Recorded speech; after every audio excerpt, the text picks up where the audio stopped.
कक्षा +2 आर्ट्स, विषय हिंदी साहित्य। पाठ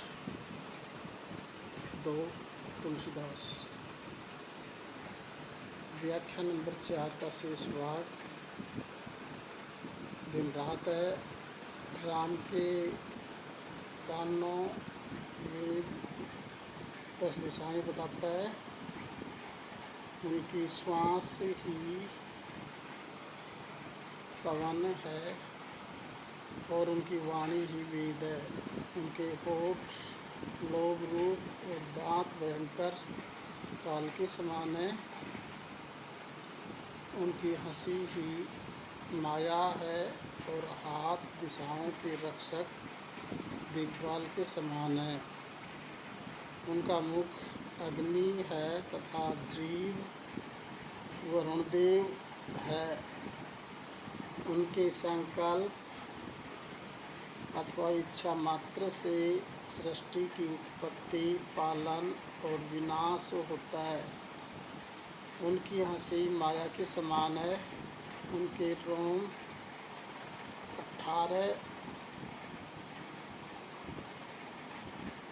रोमों में 18 विद्याएं हैं।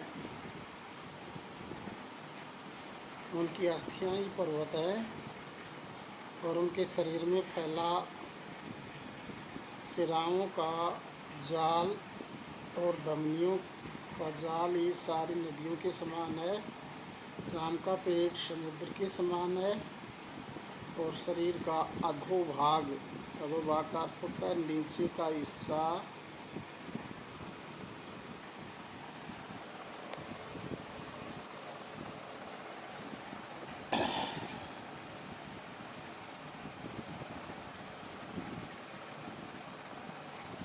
यम यातना अथवा सारे कष्टों के समान है।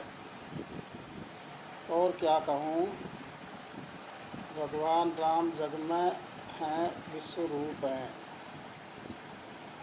राम का अहंकारी शिव है, उनकी बुद्धि ब्रह्मा है और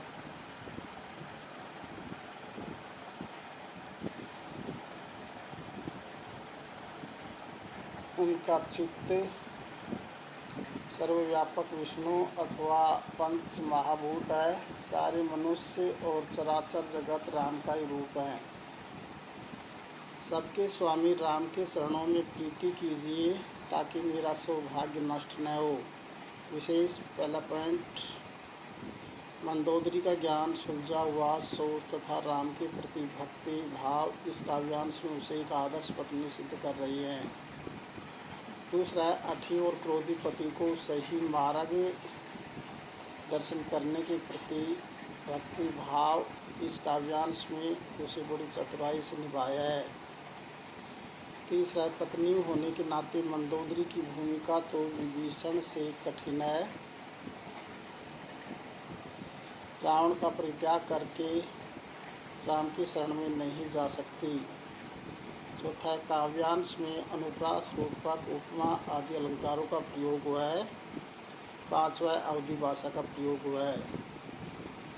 पांचवी व्याख्या, सांझ जानी 10 कंदर भवन गए बिल खाए, मंदोदरी रावण ही बहुरी कहा समझाए। कांते समझी मन तजहु कुमति ही, सोहन समर तुम ही रघुपति ही।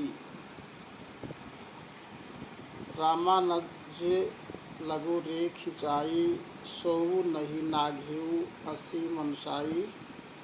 प्रिय तुम ताहि जितब संग्रामा, जाके दूत के ये कामा। कौतुक सिंधु नाघी तव लंका, आयु कपि के हरि आशंका। रखे वारे अति विपिन उजारा, देखत तोई अछतेई मारा। जारी सकलपुर की निशित छारा, कहा रहा बल गरव तुम्हारा।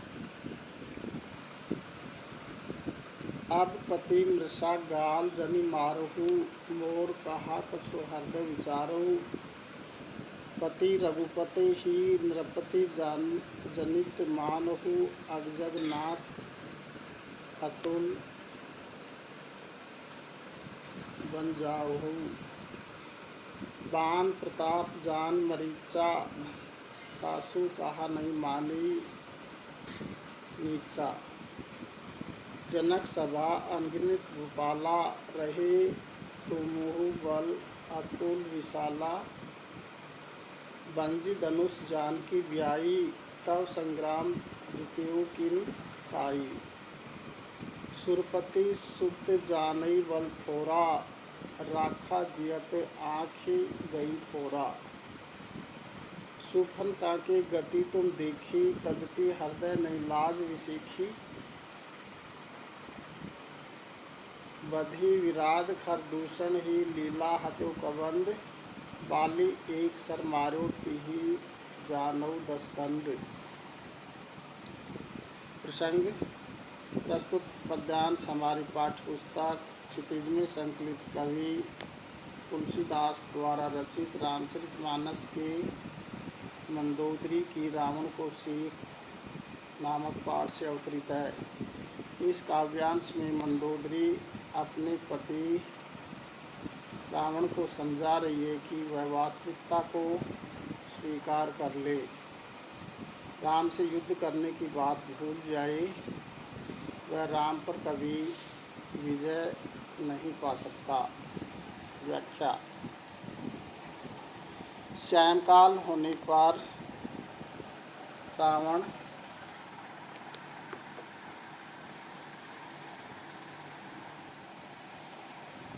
मन में अत्यंत दुखी होते हुए अपने राजभवन में पहुंचा। तब मंदोदरी ने उसे फिर समझाने का प्रयास किया। मंदोदरी बोली, हे पतिदेव, मन में सच्चाई को समझकर कुविचारों को त्याग दो। तुम्हें राम के साथ युद्ध करना शोभा नहीं देता। याद करो, लक्ष्मण ने सीता की कुटी के बाहर एक छोटी सी रेखा खींच दी थी, आप उसे भी नहीं लांघ सके। क्या यही आपका पुरुषार्थ और पराक्रम है? हे प्रिय, आप युद्ध में जीत पाओगे। जिस दूत हनुमान ने लंका में आकर ऐसा उपद्रव मचाया है, वह वानरों में सिंह के समान हनुमान सहज ही सागर को लांघकर तुम्हारी लंका में आ पहुँचा है। उसने निडर होकर तुम्हारे राजकीय उपवन के रक्षकों को मार डाला और उस अशोक वाटिका को भी उजाड़ डाला। तुम्हारे देखते हुए तुम्हारे पुत्र अक्षय कुमार को मार डाला। तुम्हारी आँखों के सामने लंका नगर को जलाकर राख कर दिया। उस समय तुम्हारे बल अहंकार का क्या हुआ? उसे क्यों नहीं दंडित किया? हे पति, अब तुम वीरता की डींग मत हाँको। कोरे गाल बजाने से कुछ भी नहीं होने वाला। मेरी बात पर शांति से मन में विचार करो। आप राम को साधारण राजा मत समझो, वे सारे चराचर जगत के स्वामी हैं।